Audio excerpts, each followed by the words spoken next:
Sabias. Hay un camino de doble dirección que vincula nuestra forma de entender el mundo con nuestra forma de vivir en él. Hay cosmovisiones, como dirían algunos pueblos indígenas, que dan lugar a determinadas prácticas sociales, y prácticas sociales que nos enseñan formas determinadas de leer el mundo. Las experiencias, los trabajos, la lectura del mundo que hacen las mujeres generan aprendizajes. Dicen que quien toca el violín tiene más desarrollada el área cerebral que reconoce la música. Quien vive en el campo distingue las nubes y anticipa su comportamiento. Quien cuida a personas enfermas, quien alimenta o quien enseña, desarrolla saberes especializados y complejos, por más que las enciclopedias no los reconozcan. Los aprendizajes adquiridos en condiciones de sometimiento y exclusión también pueden ser valiosos, a veces especialmente necesarios. Si analizamos los conocimientos que las mujeres han necesitado construir para resolver las 1000 tareas de supervivencia, nos encontraremos con habilidades imprescindibles para sobrevivir en condiciones de crisis ambiental. Organizar la vida doméstica con recursos limitados y muchas veces escasos ha obligado a construir una cultura de la recuperación, la reutilización y el aprovechamiento. Esos conocimientos pueden ser los que nos permitan enfrentar el futuro de recursos escasos que previsiblemente se avecina.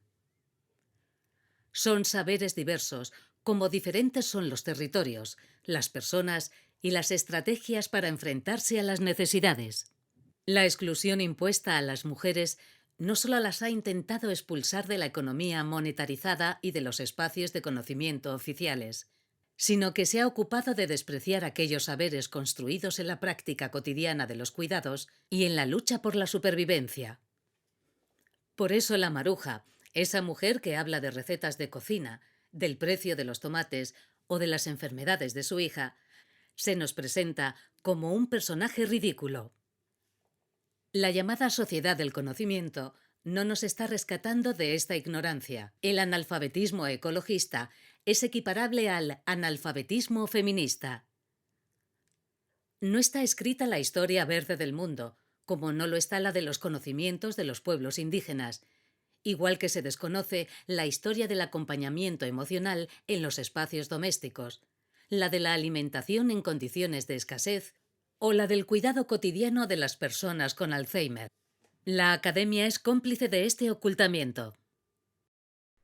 Casi nadie sabe que uno de los libros fundacionales del ecologismo, Primavera Silenciosa, una denuncia de los efectos tóxicos del DDT, fue escrito por una mujer, Rachel Carson, que supo escuchar el silencio de los campos. Hemos crecido repitiendo en la escuela lecciones que hablaban de cosas importantes, y necesitamos aprender a escuchar esos silencios reveladores que esconden otros saberes necesarios.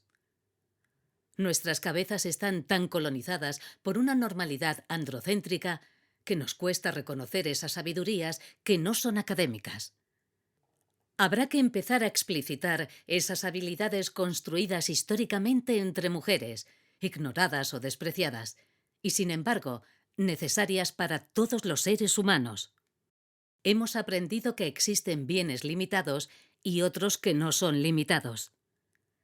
Entre los primeros están los materiales y la energía disponible, y todo lo que hacemos con ellos. Lo que es limitado ha de preservarse para el futuro en la medida de lo posible. Y lo que se regenera despacio es necesario usarlo a un ritmo que permita su regeneración. Sabemos que la cazuela tendrá que seguir llenándose dentro de años, y por eso no podemos talar el árbol que nos dará fruta, ni envenenar el agua que llegará a las fuentes. Pero hay bienes prácticamente ilimitados, como son la compañía, el consuelo, la risa, las caricias, la creatividad, cantar, aprender. Siempre que se den fuera del mercado, esos bienes pueden despilfarrarse. Las abuelas saben cosas que no pueden perderse en una residencia de mayores o en la soledad de un piso. Por ejemplo, que hay prácticas para curarse sin medicinas de farmacia, incluso sin ir al médico, y otras que sirven para no enfermar o enfermar menos.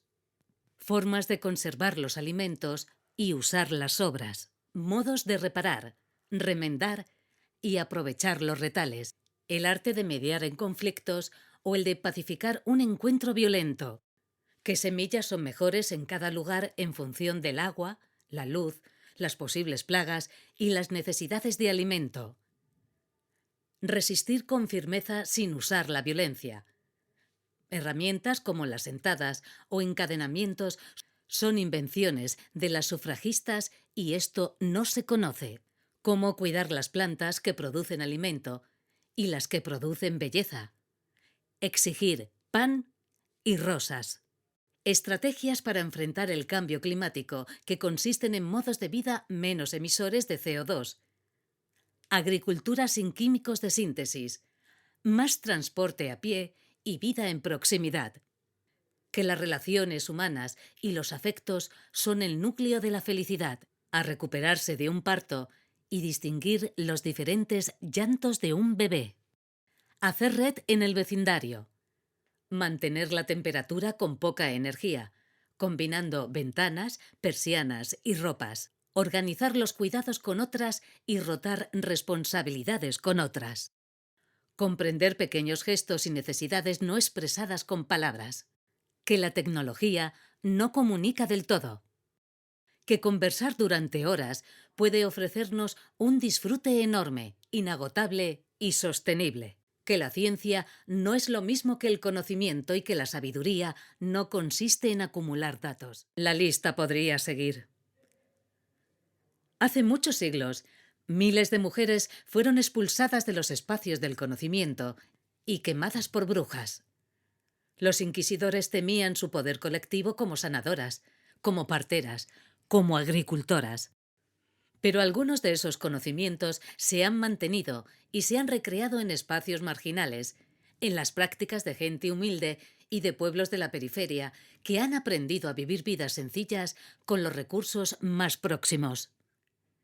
Es cierto que la simplicidad voluntaria es diferente de la miseria impuesta, pero quizá en el futuro no nos quede otro camino que la pobreza, en el mejor de los casos redistribuida.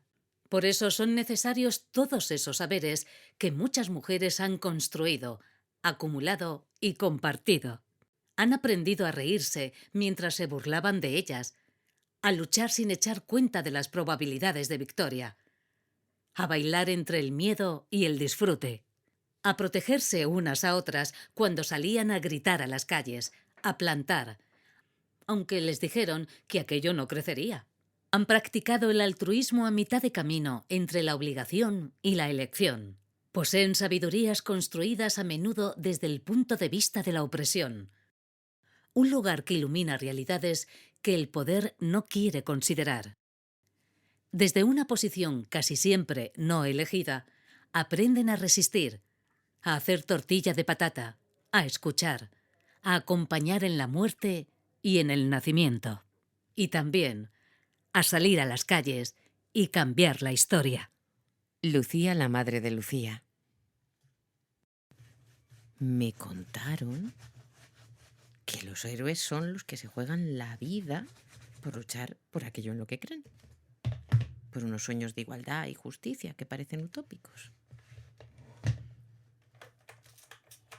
Los héroes son los que no se detienen ante lo peligroso, porque para ellos, por encima de todo, está luchar por construir un mundo mejor. Los héroes son los que son capaces de morir por defender lo que piensan. Eso me contaron. Los héroes son los que anteponen el bien común al propio. Los que se juegan la vida por conseguir que haya menos injusticias. Corren riesgos, los asumen porque creen fielmente en sus ideales y a veces los matan. Esos son los héroes. Personas que dan su vida por salvar las de los otros. Eso me contaron. Que a veces los matan. Y yo me enamoré de todos y cada uno de los héroes con pinta de revolucionarios, con o sin gorra tipo Che, con los que me fui encontrando. Los revolucionarios que aparecían en los libros, los que protagonizaban los relatos que me fueron contando en distintos lugares. Y claro está, me enamoré de todos los que conocí en carne y hueso. Soñé cambiar el mundo, al lado de cada uno de ellos. Soñé con parecerme a ellos, en esas ideas de revolución, con ser capaz de anteponer lo colectivo a lo propio. Soñé con tener la fuerza y el coraje para dar mi vida por unas ideas que hablan de justicia e igualdad. Me acosté 1000 noches con ellos, con cada uno de ellos. Y ellos me ayudaron a creer en otros valores, en otra forma de comprender el mundo y de actuar sobre él. Dormí con ellos, con sus mentes fuertes, sus ideas fuertes, sus cuerpos fuertes. Revolucionarios, héroes, hombres. Después, mucho después, pensé que esa idea de héroes que están dispuestos a dar la vida por sus ideales, no cabían ellas, las mujeres, no cabíamos nosotras. También hay mujeres con mentes fuertes, ideas fuertes y cuerpos fuertes. También hay mujeres que dan la batalla por defender unos ideales que piensan en lo colectivo antes que en sus propias necesidades. También hay mujeres que tienen sueños de igualdad y justicia y pelean a diario por materializarlos en algo real. Pero hay algo que muchas de ellas no piensan. Por eso no caben en la definición que me contaron. No conciben la idea de sacrificar su vida por otros. No piensan dar su vida. Y no porque antepongan su cuerpo al de otros. No es que piensen que su vida es más importante. Se trata de otra cosa.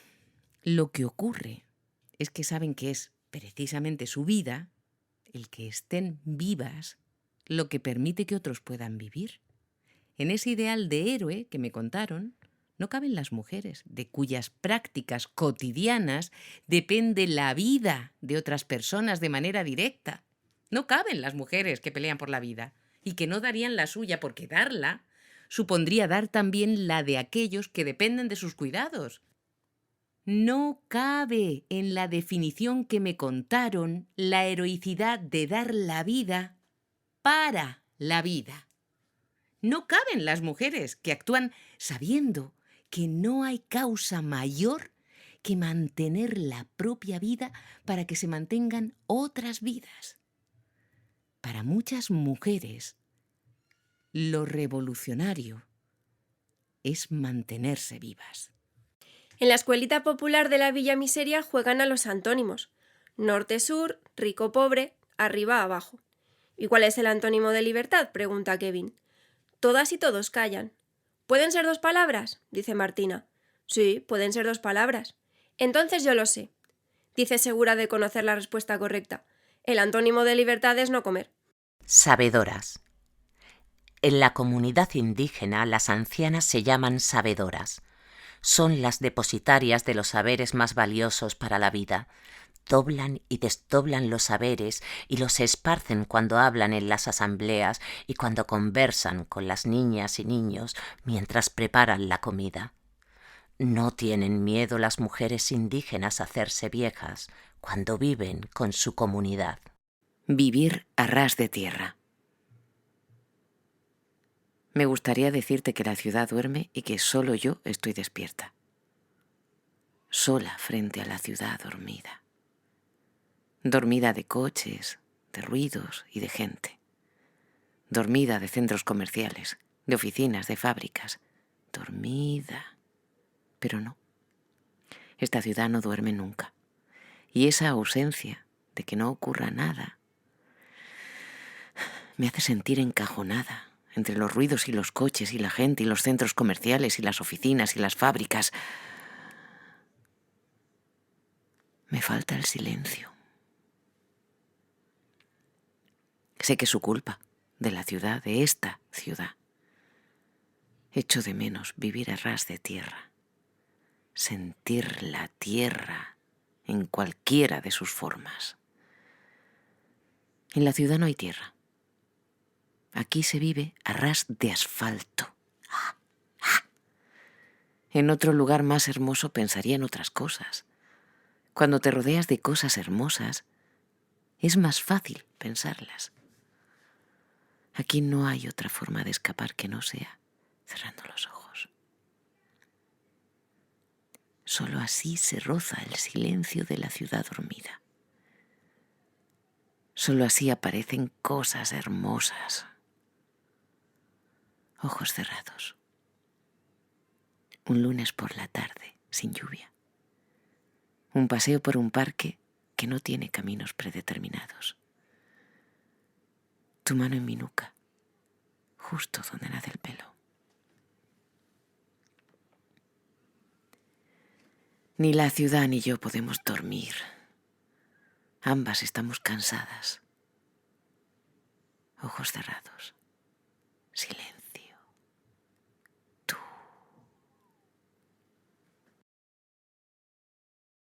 Una pizarra. Podrían ser 3. Podría ser la pizarra que está sobre la pared izquierda según entras por la puerta del aula de una escuela rural, o la de la sala de un centro social que usa, entre otras, una organización de mujeres que trabajan limpiando casas, o la colocada en la habitación que destinaron para los juegos en un hospital que cerró hace tiempo y que ahora está ocupado por personas refugiadas. En realidad, estuvo en los 3 sitios. Por eso, hay 3 historias. 1. Desde la casa de la maestra hasta la escuela había 38 árboles sobre los que vivían varias familias de aves y multitud de invertebrados. No usaba mucho la pizarra porque pensaba que en un día en el campo se aprende más que en una semana dentro de la clase. A veces escribían en ella el inventario de animales y plantas de la zona o anotaban los títulos de los proyectos sobre los que investigaban en grupos, heterogéneos en edad, sexo y habilidades personales. Trataba de buscar la manera de que la educación no estuviera desacompasada con la naturaleza. Cuando terminó el curso, sus alumnas y alumnos llenaron la pizarra de palabras importantes que aprendieron con ella a pesar de que no aparecían en el currículum oficial: roble, abejas, aprendizaje colectivo, desobedecer, placer, risas, amar. 2. En el local frío las mujeres se sientan mirándose las caras. Sillas apiladas se entorren en una esquina que va disminuyendo de altura según van llegando. Un termo para hacer infusiones. Hablan sobre sus jornadas de trabajo interminables, sobre sus sueldos ridículos, sobre sus cuerpos doloridos. Hablan de que están hartas. Hablan mientras miran a la pizarra donde escriben las ideas de cómo cambiar su situación. Muchas ideas. Ella mira la pizarra sin hablar. Se deshace. Solo un poco. Se deshace lo justo. Sonríe por primera vez desde hace mucho tiempo. 3.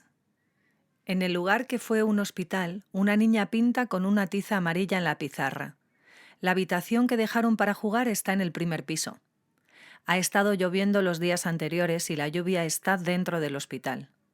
El color de la lluvia. Dentro de unas horas la habitación ya será sol y desde el primer piso lo que más se verá por la ventana será el calor de la explanada de delante del hospital. Pinta con una tiza amarilla una casa amarilla. Es una casa que no está destrozada por las bombas, que no tiene valla para poder entrar, con un camino por el que se puede llegar en bici hasta la escuela. Su habitación está en el primer piso y es grande para que quepan todas sus amigas. Es la casa en la que ella quiere vivir. Las letras y dibujos desaparecen y aparecen sobre la pizarra. Las historias se acercan y se alejan de ella. La pizarra, donde quedan rastros de algunas cosas, permanece. Instrucciones para cazar un grillo. Las niñas y niños no sabían cazar grillos. Es más, no sabían cómo era un grillo. Solo lo habían visto en los cuentos, donde siempre salen dibujados con la cara más redonda y con las antenas menos curvadas, y pensaban que el cri-cri lo hacían con la boca. Tampoco sabían qué comen ni cómo es su casa. Si no hubiera sido por Manuela, seguirían sin saberlo, porque sus padres y madres también habían nacido en la ciudad. Ocurrió en vacaciones y por eso nadie recuerda qué día de la semana era, aunque Domingo seguro que no, porque llevaban zapatillas en vez de zapatos. Manuela los encontró subidos a unas piedras que se habían convertido en un barco capaz de volar y subir montañas, y les invitó a caminar por el campo. «Vamos a cazar un grillo, pero solo para que lo veáis y lo invitéis a subir por vuestro brazo. Luego lo soltamos. ¿Hay trato?» Y dijeron que sí. Como no estaban en el cole, no hacía falta ponerse en fila para moverse, pero caminaban bastante cerca unas de otros. Hay que caminar en silencio, siguiendo el sonido del grillo, como cuando se juega al escondite inglés. Si el sonido se para, te paras hasta que lo vuelvas a escuchar. Y las niñas y niños se dieron cuenta de que en la ciudad había muchas otras cosas, además de los grillos, que no se escuchaban. Si el criquí se reanuda, vuelves a caminar hacia él. Y comprobaron que si te concentras, llegas a la entrada de la grillera. Los oídos en el campo son capaces de seguir a un sonido leve, un sonido que en la ciudad queda aplastado debajo de los coches. Si hay suerte, el grillo estará en la entrada de su pequeña madriguera, que mantiene siempre limpia, pero al más leve chasquido se meterá hacia adentro. Y aunque iban con cuidado, como eran demasiados pies caminando por el campo, cuando encontraron la grillera, el grillo ya se había metido para adentro, así que no pudieron ver cómo cantaba en la puerta. Hay que preparar una pajita, quitándole todas las semillas, una que no sea muy larga y que no sea muy dura. Y prepararon tantas pajitas como niñas y niños había, aunque finalmente solo tuvieron que utilizar una. Ahora hay que meter la pajita por el lado más fino. A veces la grillera está ladeada, así que hay que moverla un poquito. Tened en cuenta que la pajita les molesta y por eso sale, así que hay que hacerlo con cuidado. Y salió el grillo. Lo invitaron a pasear por los brazos, teniendo mucho cuidado de no hacerle daño en las patas. Sus 6 patas les hacían cosquillas. Cuidaron al grillo como se cuidan las cosas importantes. Después, justo antes de volver a dejarlo en la puerta de su madriguera, Manuela sopló las alas. Y todas y todos escucharon nítidamente cómo sonó cri-cri sin que el grillo abriera la boca. Las vacaciones se terminaron y se terminó el campo y las piedras grandes por las que escalar. Se terminó merendar a la sombra de los alcornoques y seguir el rastro que las babosas dejan en el camino. Se terminaron los sonidos leves y las grilleras. Al volver al cole, les repartieron una cartulina por grupos y les dijeron: imaginad cómo os gustaría que fuese la ciudad dentro de 50 años y representadla en el mural. Las niñas y los niños dibujaron coches que vuelan, edificios altos, calles de color gris metalizado, centros comerciales con zonas de juego de plástico, farolas que iluminan la noche, carreteras a varias alturas, aceras estrechas, calles anchas, pasos de cebra y semáforos, un parque pequeño con 3 árboles en una esquina. Se olvidaron los niños y las niñas de imaginar sus sueños. Todos menos un grupo que, en su cartulina, representó una ciudad que se había convertido en un campo verde lleno de grillos. Sol de mediodía. El sol de mediodía le cegaba los ojos, secos de ver la tierra sobre la que no crecía nada. Con las manos acariciaba el suelo resquebrajado que se le escapaba sin poder retenerlo entre los dedos. Todo se tiñó de un marrón monótono bajo el calor implacable. Después de despedirse comenzó a caminar. Iba cargada con un puñado de semillas. Juguetes. Janet vive en una casa con suelo de tierra, que en los días de lluvia se convierte en barro. Va y vuelve con cosas que encuentra tiradas, un trozo de metal, una botella de plástico, un pedazo de cuerda. Janet construye cosas con lo que encuentra. Un robot, un carro, una peonza. Con cada cosa que inventa va corriendo donde su madre toma mate mientras amasa para hacer pan y se lo enseña.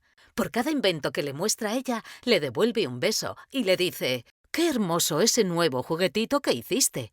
Y Janet sonríe. Reencuentro. 10 años después, tenía la misma facilidad para narrar historias. Acompañaba a las palabras con los mismos movimientos de las manos y seguía siendo capaz de abrazar sin prisa.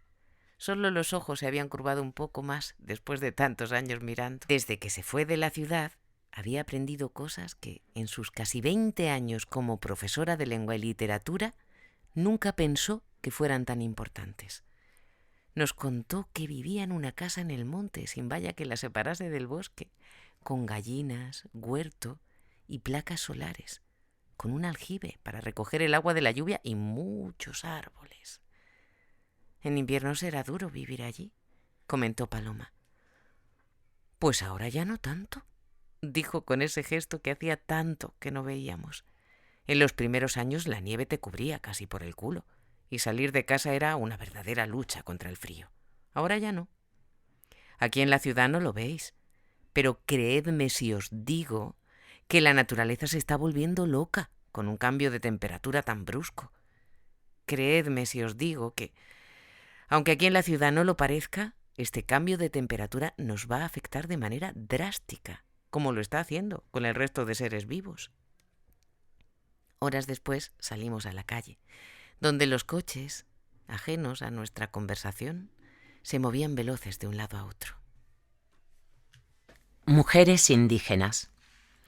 Cuentan de las mujeres indígenas que tienen una fuerte unión con la tierra, que saben que la vida no se limita a los deseos de nuestra especie, que caminan el mundo desde una mirada colectiva, que no entienden las relaciones entre ellas y los hombres si no son equitativas, que escapan de quien las pretende dominar, que creen que la única manera de crear el bienestar social es la justicia, que cuando se violenta a su comunidad lo sienten más que si la violentaran directamente a ellas, que les duele el río contaminado, que no quitan una piedra de su lugar porque respetan el papel que tiene ahí ese elemento.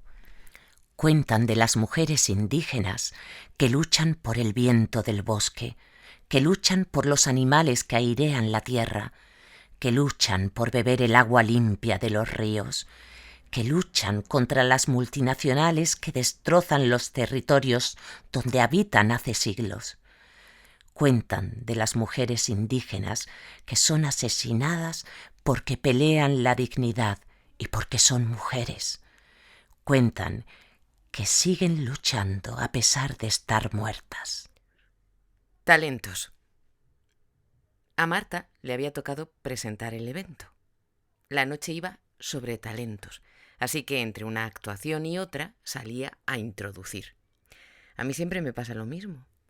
Las pelis que supuestamente son de risa, los monólogos sobre la guerra de sexos o el teatro, que pertenece al género cómico, me dejan bastante indiferente. Sonrío un poco, sí, sobre todo en el teatro, pero más por agradecer el esfuerzo de quienes trabajan en la obra que porque me dé risa, de verdad. La otra noche fue diferente. A los 3 minutos de que Marta comenzara a hablar, me estaba riendo a carcajadas y luego me partía de risa con verla subida al escenario.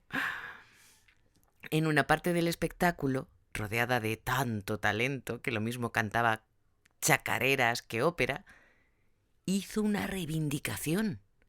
Reivindicó los talentos que se practican en colectivo. El talento de aguantar 2, 3 o 6 horas de reunión seguidas, pensando cómo hacer una campaña contra la privatización de los servicios públicos. El talento de dejar atrás tu idea cuando te juntas con más gente y ves que complementando con las del resto sale una idea más potente, el de conseguir que tu vista alcance la parte periférica de la ciudad, o el que te hace no perder la convicción y la esperanza de que somos capaces de crear un mundo más justo, sostenible y en paz. Aunque por una vez había conseguido estar a la par del resto en cuanto a la cantidad y sonoridad de risas emitidas, este alegato final me colocó en ese lugar intermedio entre la piel de gallina y los pelos de punta. No habrá paz. Dicen las mujeres que no habrá paz. Si dependiendo de dónde nazcas, puedes tener acceso a una vida que merezca ser vivida o no la tienes. Si miles de personas son expulsadas cada día del lugar donde viven. Si matar es tan fácil como marcar una línea que se llama frontera. Si las vallas se abren para que entren los recursos y se cierran ante las personas. Si echamos a la olla alimentos transgénicos que roban la soberanía a las campesinas y campesinos. Si comemos verdura que crece en el suelo, cargado de fertilizantes sucios extraídos de otros países. Si en los bancos de alimentos se reparte la comida que otros no necesitan. Si consumimos móviles construidos con coltán, sacado del Congo. Si para encender la luz se quema petróleo y carbón y gas. Si no tenemos en cuenta que para producir energía hay que gastar energía. Si ignoramos que el cambio climático afecta a la productividad de las cosechas, no hay paz si hay hambre. Si pretendemos seguir creciendo indefinidamente en un planeta de recursos finitos. Si no entendemos que nuestra vida depende de la naturaleza, si no conocemos la palabra ecodependencia. Si concebimos los ríos como una tubería de la que extraer agua y en la que soltar residuos. Si los impulsores del capitalismo siguen empeñados en seguir haciéndole la guerra a la vida. Si la publicidad nos hace sentir gordas, feas, imperfectas para vender más cosas. Si las multinacionales y los banqueros siguen dictando cómo se organiza el mundo. Si la propiedad privada se convierte en un derecho intocable. Si la justicia es sinónimo de hacer normas que mantengan los privilegios de una minoría. Si hay unos pocos saqueadores de vida y una mayoría de personas a las que la vida les es arrebatada. Si por seguridad se entiende tener un ejército preparado para matar. Si cada vez hay más casas sin gente y gente sin casas. Si mientras el mundo es cada vez más gris, miramos la realidad por pantallas con alta resolución. Si los cuerpos diversos se ven empujados a seguir una norma a la que no se ajustan. Si no es lo mismo nacer niña que nacer niño. Si no nos damos cuenta de que la vida es vulnerable y que no podemos vivir sin cuidados. Si las mujeres cuyo trabajo es cuidar están infravaloradas, invisibilizadas. Si la educación no aterriza en la tierra y en los cuerpos. Si se tapa la boca a los sectores populares. Si priorizamos siempre los deseos individuales frente a los colectivos. Si llamamos progreso a no tener en cuenta los límites físicos del planeta. Si no apostamos por lo común y lo colectivo y experimentamos la empatía. Si solo se da valor a aquello que tiene precio, nadie paga a las abejas por polinizar. Si no conseguimos diferenciar los procesos sociales que favorecen la vida de los que los destruyen. Si para la economía de los países cuenta lo mismo producir bombas, racimo o cultivar trigo.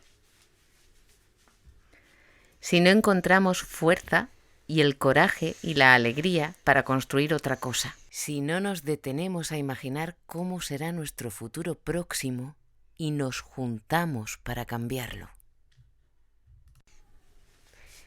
Si no nos detenemos a imaginar cómo será nuestro futuro.